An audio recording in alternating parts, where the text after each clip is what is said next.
They say you never really know someone until they ask you to destroy your own dignity. I thought I knew my wife after 7 years of marriage. Every laugh line, every morning routine, every dream we'd built together brick by brick. But the woman who sat across from me that Friday night, dressed like she was going somewhere I'd never been invited, asking me to agree to something that would gut our marriage while keeping me around to pay for it. That was a stranger wearing my wife's face. My name is Daniel Foster, and I need to tell you what happened to my marriage. Not for sympathy, I don't need that anymore. But because there's something important here about knowing when to walk away, about recognizing your own worth when someone you love decides it's worthless. I'm 35, been swinging hammers and laying foundations for 15 years now. Construction work, the kind where you come home with sawdust in your hair and concrete under your fingernails. My hands are scarred and calloused, my back aches most mornings, but there's something honest about building things that last. When I frame a house, I know that family will live there for decades. When I pour a foundation, I know it'll hold firm against storms and time. I take pride in that kind of permanence. Michelle and I had been married 7 years when everything fell apart. 7 years of what I thought was a solid foundation, built on trust and mutual respect. We met when she was 25, working as a receptionist at a dental office. I was drawn to her laugh, the way she could make small talk feel meaningful. She was beautiful in that approachable way, not magazine perfect, but real. The kind of woman who looked good in anything, who made coming home feel like a reward. We never had kids, though we'd talked about it plenty. Michelle said she wasn't ready yet, wanted to enjoy being married first. I didn't push. We had time, or so I thought. She stayed home while I worked 60-hour weeks, sometimes more when big projects came up.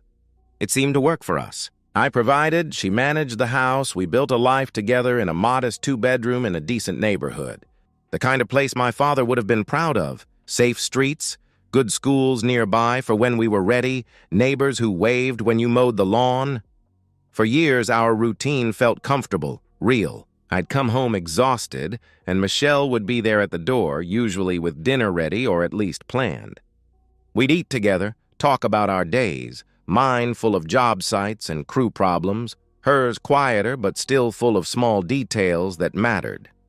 Weekend mornings were for coffee in bed, afternoons for errands or just being lazy together. We made love regularly, not with the fire of newlyweds, but with the steady warmth of people who knew each other's bodies, who'd found their rhythm. Then about 6 months ago, things started shifting. Michelle joined what she called a social group. 5 or 6 women from the neighborhood who got together for wine nights every Thursday and weekend brunches at trendy spots downtown. At first, I was happy for her. She'd been isolated, spending too much time alone while I worked long days. I thought female friendships would be good for her, give her something to look forward to beyond my coming home each night. But these weren't normal friendships. The changes started small.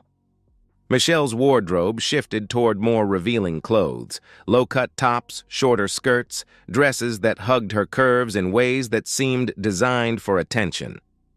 When I complimented her or asked about a new outfit, she'd dismiss it casually. "Just felt like trying something different," she'd say with a shrug. But I never remembered buying these clothes, and our budget was tight enough that I would have noticed expensive purchases.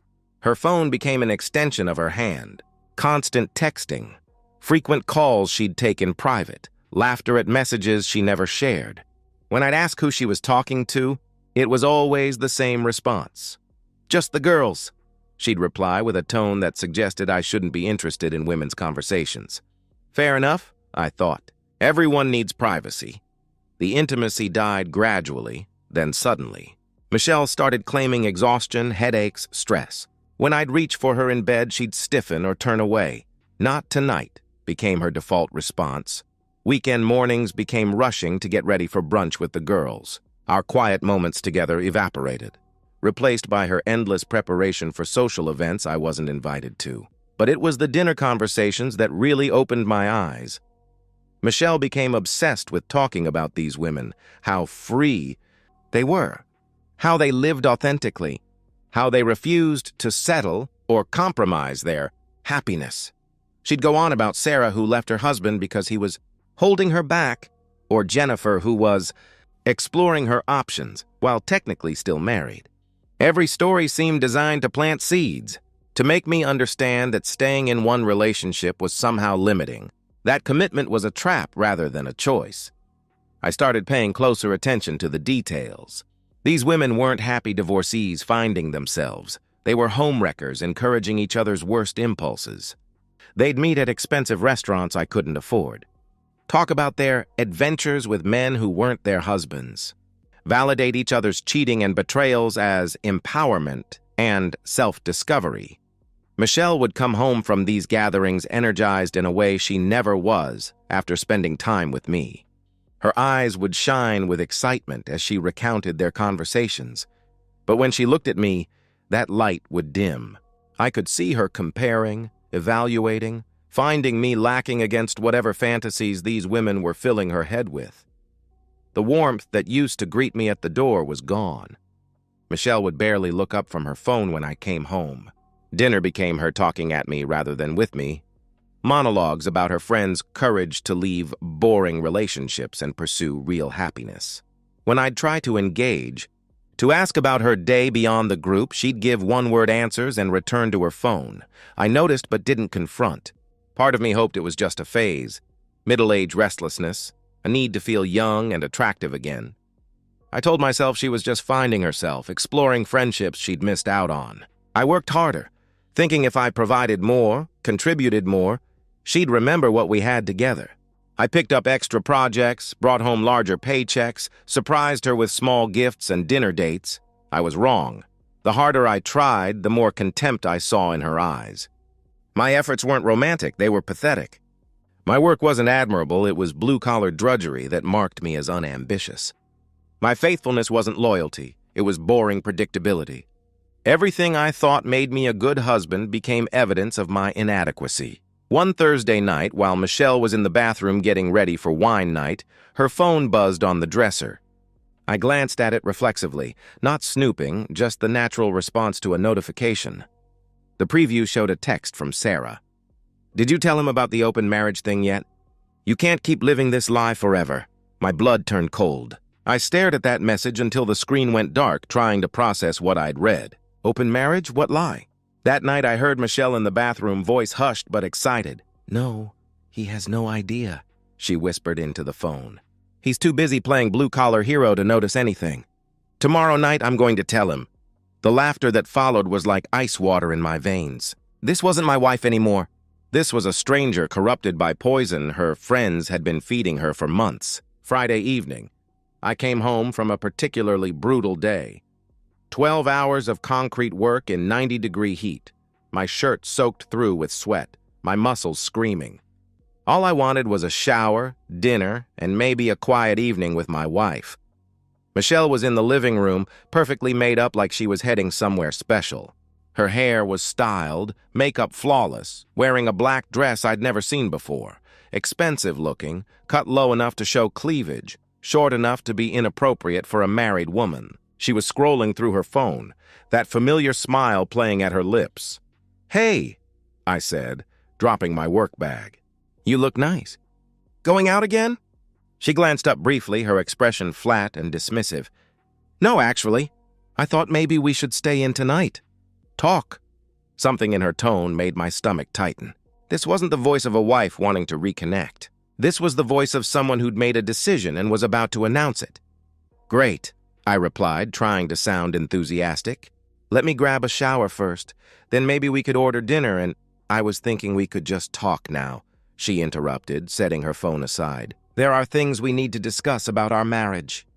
I stood there in my work clothes, still dusty and tired, looking at this woman who'd once loved everything about my job, who used to massage my sore shoulders and tell me how proud she was of my work ethic. Now she looked at me like I was tracking mud through a museum. "Okay," I said, sitting across from her. "What's on your mind?" Michelle took a deep breath like she was steeling herself for something unpleasant. "Daniel, I've been doing a lot of thinking lately. About us, about what I want from life, about whether this marriage is really working anymore." "What do you mean?" I asked. "I mean, you come home every day covered in dirt, exhausted, with nothing to talk about except job sites and crew problems." she explained coldly. We eat dinner, watch TV, go to bed. Rinse and repeat. When was the last time we did something exciting? When did we last have a conversation that made me think? The criticism hit like a physical blow. Michelle, I work 60 hours a week, so you don't have to. I thought that was what we agreed on. I never agreed to be a 1950s housewife waiting around for her blue-collar husband to come home and validate her existence, she shot back, her voice sharp now, cutting. I'm 32 years old, Daniel. I have needs, desires, dreams that go beyond keeping house for a construction worker. Construction worker. The way she said it made my job sound like failure, like something to be ashamed of. This from a woman who'd lived off my construction worker income for 7 years. What kind of dreams? I asked, though I was starting to suspect I already knew. Michelle shifted in her chair, gathering courage for whatever bombshell she was about to drop. I want to feel alive again, Daniel. I want passion, excitement, connection with people who stimulate me intellectually and emotionally. And I don't stimulate you? I questioned. Not anymore, she replied without hesitation. Maybe you never did, and I was just too young to realize it. 7 years of marriage dismissed as youthful ignorance. 7 years of love and loyalty reduced to a mistake she'd outgrown. So what are you saying? You want a divorce? I asked. No, she said quickly. I don't want to throw away everything we've built together. The house, the financial security, the stability. I just want more. I stared at her, waiting for the other shoe to drop. I want an open relationship, she announced. The words hung in the air like smoke from an explosion. For a moment, I couldn't process what she'd said. An open relationship. She wanted to stay married to me but sleep with other men. You want what? I managed to say. An open marriage, she repeated. I want the freedom to explore other connections while maintaining what we have here. Lots of couples do it, Daniel. It's called being mature about relationships. I could hear the rehearsed quality in her voice, like she'd practiced this speech. You want me to let you cheat on me? I stated flatly. It's not cheating if we both agree to it, she responded defensively. It's honesty. It's admitting that monogamy is an outdated concept that doesn't work for everyone. So you've already picked out the guy you want to be intimate with? I asked bluntly. She flinched at my language but didn't back down. There might be someone, yes. But that's not the point. The point is freedom, authenticity, not being trapped by arbitrary rules. I felt something cold and final settling in my chest. And what do I get out of this arrangement? You get to stay married to me, she answered. You get to keep the life we've built. And you get the same freedoms I'm asking for. I don't want to have intimacy with other women, Michelle. I want to be married to my wife, I replied. That's your choice, she said coldly. But you can't make that choice for me anymore. The mask was completely off now. She wanted the security I provided while getting her thrill somewhere else. She wanted me to be her cuckold. No, I said firmly. The word came out harder than I'd intended, but I meant it completely. No, she repeated, surprised. I'm not doing it. I'm not agreeing to an open marriage. I'm not giving you permission to cheat on me while I pay your bills, I declared. Michelle's expression shifted from surprise to anger. You can't just refuse to discuss this? I'm not discussing it. I'm rejecting it. Completely, I answered. This is exactly what I'm talking about. She exploded. You're so rigid, so closed-minded. You can't even have an adult conversation about what I need. What you need is to have intimacy with other men while staying married to me. Did I miss anything? I responded. You're being crude and reductive, she snapped. This is about emotional fulfillment. It's about you wanting to be a while keeping a husband, I interrupted. She stood up sharply, face flushed with anger. How dare you call me that? What else do you call a married woman who wants to sleep around? I asked. The fight was escalating fast, but I could see something else in Michelle's eyes. Surprised that I wasn't negotiating, wasn't trying to find a compromise. My friends warned me you'd react this way, she said defensively. They said men like you can't handle strong women who know what they want. There it was. Her sisters had coached her through this entire conversation. Your friends, I said slowly. The ones encouraging you to destroy your marriage. They're encouraging me to live authentically. To stop settling for less than I deserve, she replied. "And what you deserve is a husband who pays the bills while you sleep with other men," I stated. "If you can't give me what I need emotionally and physically, then yes, I deserve to find it elsewhere," she answered defiantly. I looked at this woman I'd loved for 7 years, really looked at her. The contempt in her eyes wasn't new. I could see now that it had been building for months. "Then leave," I said. The words came out calm, final, without anger or pleading. "What?" she asked, stunned. "If I can't give you what you deserve, then leave. Get a divorce. Find a man who can," I explained. Michelle stared at me like I'd slapped her. This wasn't in the script her friends had provided. "You're not serious?" she whispered. "Dead serious. You want freedom? Take it. You want to explore other connections? Do it." "But you're not doing it while married to me," I replied firmly. She tried different approaches: tears, promises, seduction. I physically removed her hand when she touched my arm. "You're not staying here," I told her. She grabbed her purse and keys, face twisted with rage. "You'll regret this, Daniel. You'll realize what you lost, and by then it'll be too late. The only thing I'm losing is a wife who wants to cheat on me." "I'll survive," I answered. Michelle slammed the door so hard the windows rattled. I heard her car start, tires squealing as she backed out. My phone was in my hand before I consciously decided to pick it up. I opened the browser and typed, "Best divorce attorney near me." My hands didn't shake. I called in sick the next morning.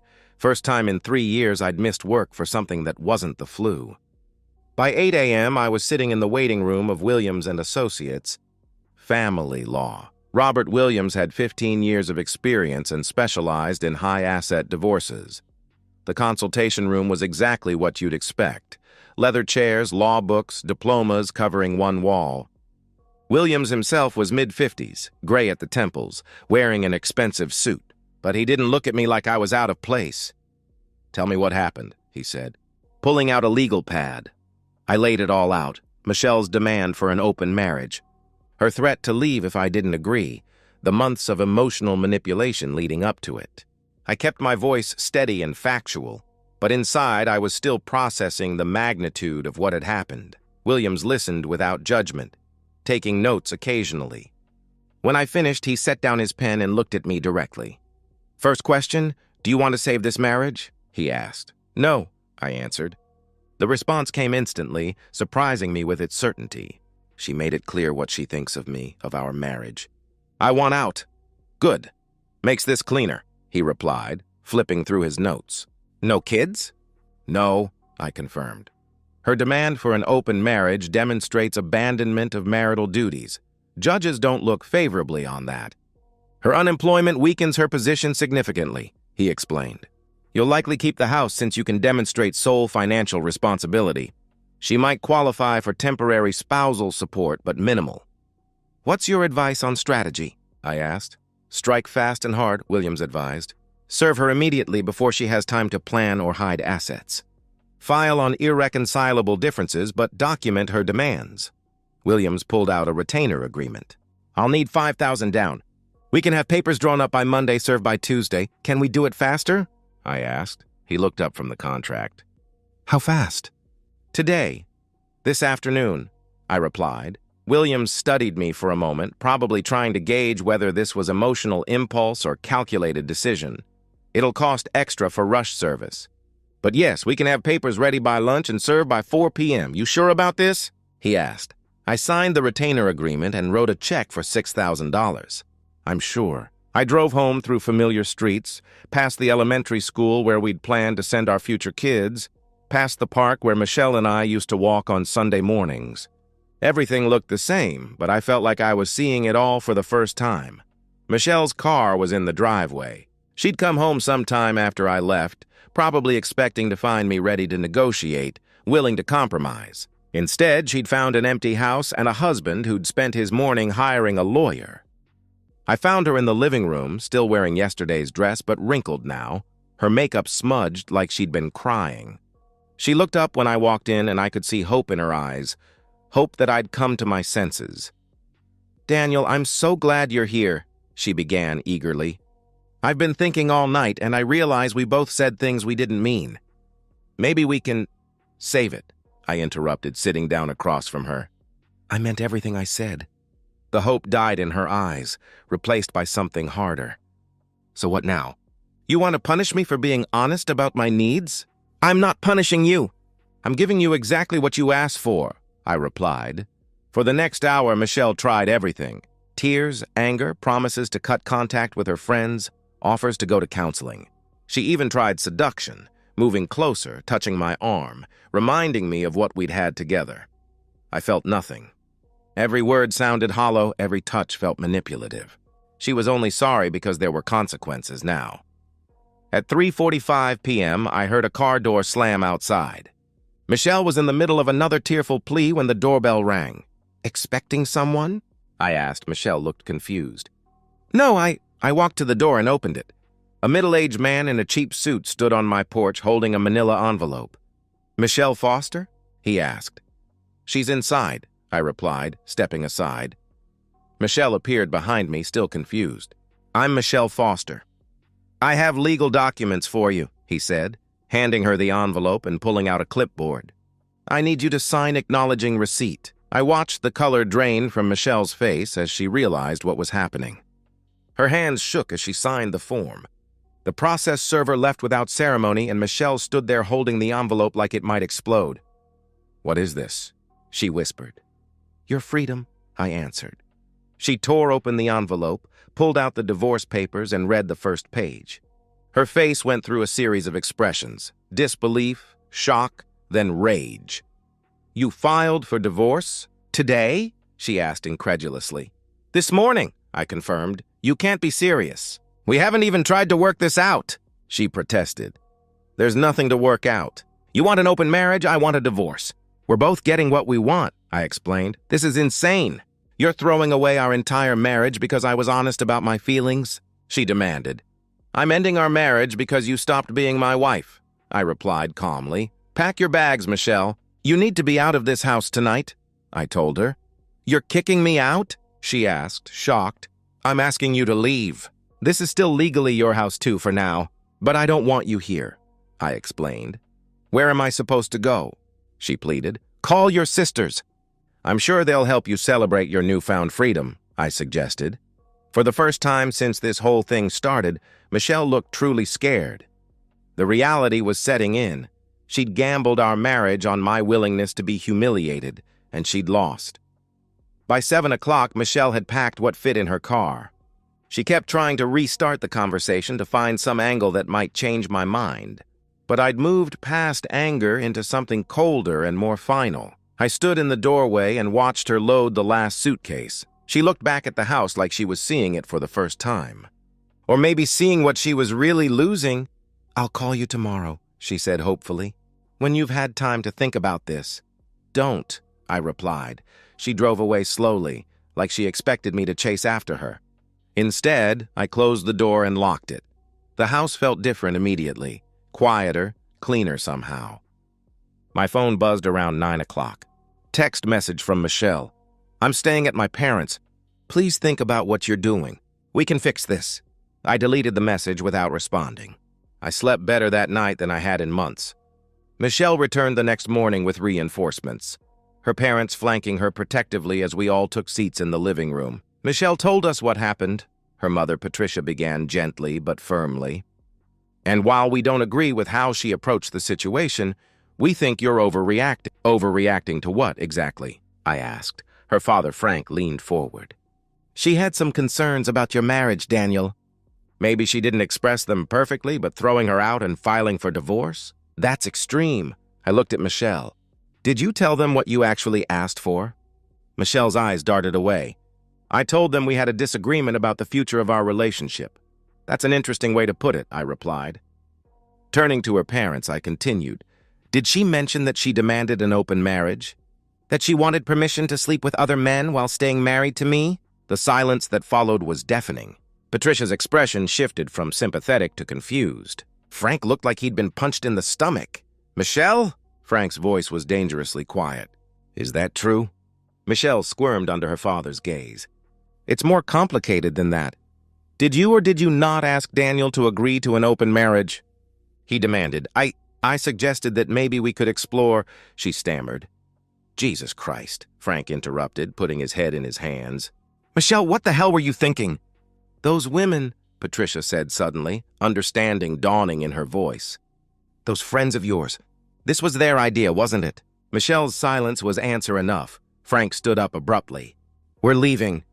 Patricia, get your purse. Frank, wait, Patricia protested. No.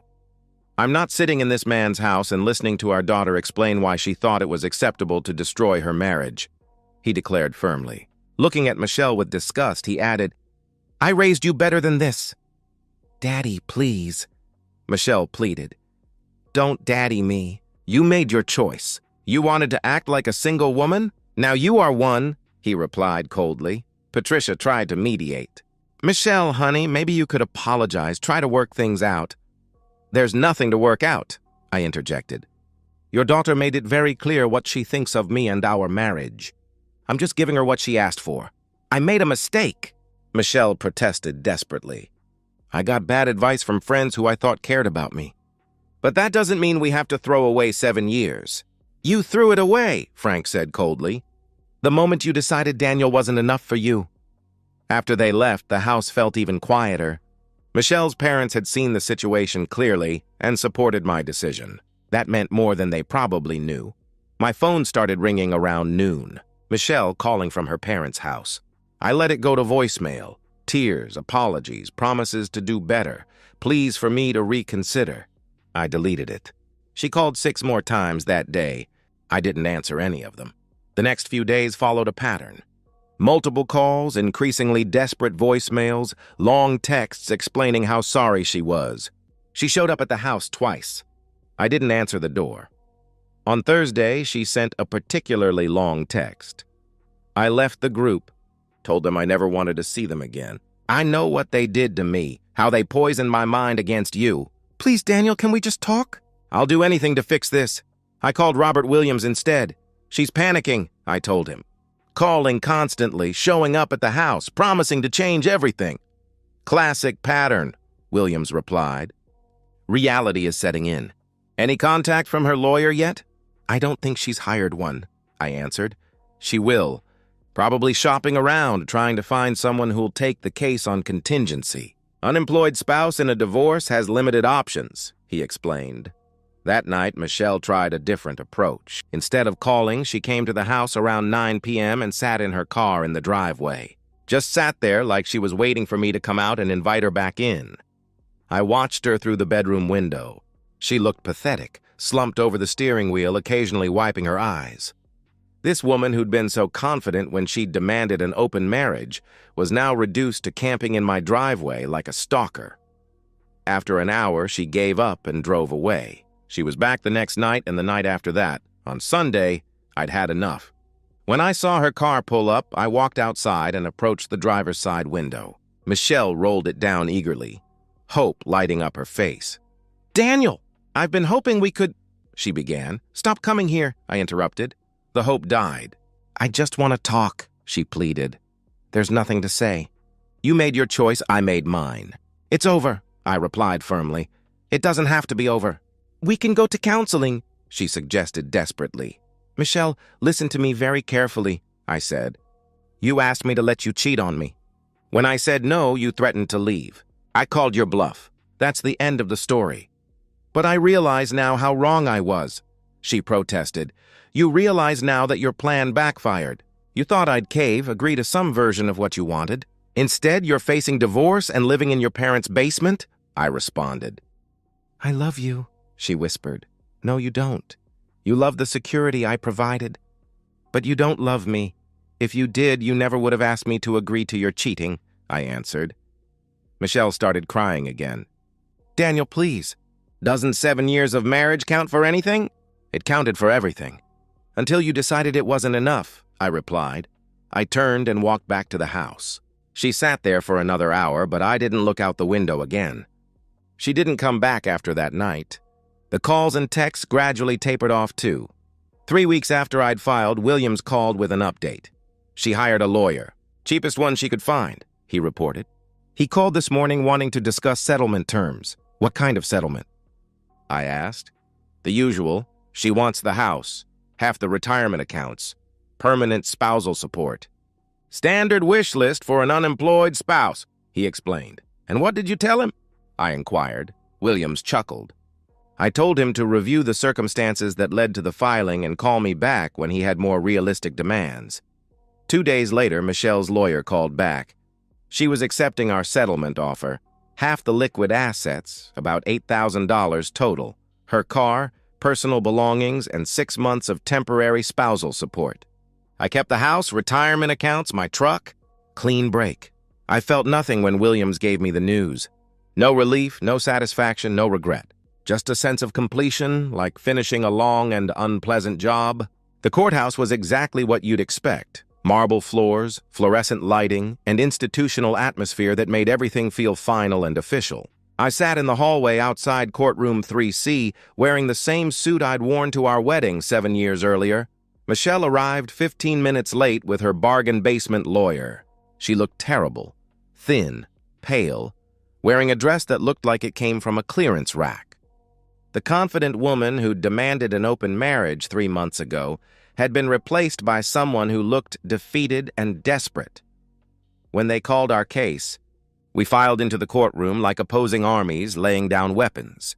Judge Patricia Hernandez presided, a no-nonsense woman in her 50s who'd probably seen every variation of human marital failure. This is an uncontested dissolution of marriage based on irreconcilable differences, the judge announced after reviewing our file.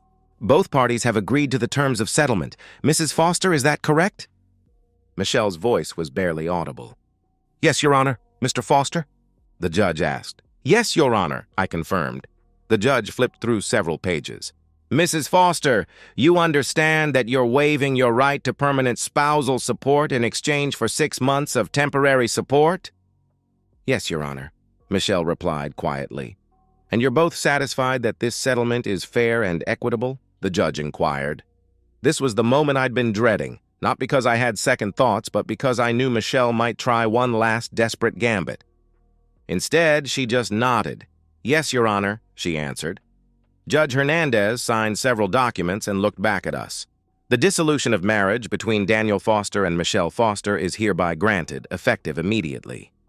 You are both free to remarry. Good luck to you both. Just like that, 7 years of marriage were legally erased. No drama, no final confrontation, just bureaucratic efficiency and the sound of a gavel. Michelle was crying quietly as we left the courtroom. Not the manipulative tears she'd used during our fights, but genuine grief for what she'd thrown away. I felt a moment of pity for her, but it passed quickly. As I walked out of the courthouse, I could hear Michelle sobbing behind me. But I didn't look back. That chapter of my life was closed permanently. The alarm goes off at 5:30 a.m., but instead of dragging myself out of bed to work for someone else, I'm up early to review project schedules for Foster Construction, the company I built from the ground up after my world fell apart. It started small. 2 years after the divorce, I used my savings and a business loan to buy a truck and tools, took on small residential jobs. Now Foster Construction employs 15 people and handles everything from custom homes to commercial renovations. Last year, we pulled in $800,000 in revenue. The modest house I'd fought to keep in the divorce has been transformed, expanded, upgraded, now worth triple what Michelle and I originally paid. But the real transformation isn't in the business or the house. It's in the man who owns both. Sarah Martinez came into my life 3 years ago. She was a high school English teacher, 34, never married, fiercely independent. While renovating her sister's kitchen, Sarah asked intelligent questions about the structural work, seemed genuinely interested in the craftsmanship. Most people just want to know when it'll be finished, I told her over coffee a week later. You actually cared about how it gets done. I like understanding how things work, she replied with a smile. Whether it's literature or load-bearing walls, we took it slow. Sarah had her own house, career, retirement accounts. She didn't need me to provide for her or give her life meaning. She wanted me in her life because she enjoyed my company. The difference was profound. There was no game playing, no manipulation, no hidden agendas. When Sarah had concerns, she addressed them directly. After years of trying to decode Michelle's passive-aggressive hints, Sarah's straightforward communication felt like a revelation. Last year, we moved in together, into my house, which Sarah helped redesign. She insisted on paying her share despite my protests that I could handle the expenses. "I'm not interested in being supported," she said firmly. "I'm interested in being a partner."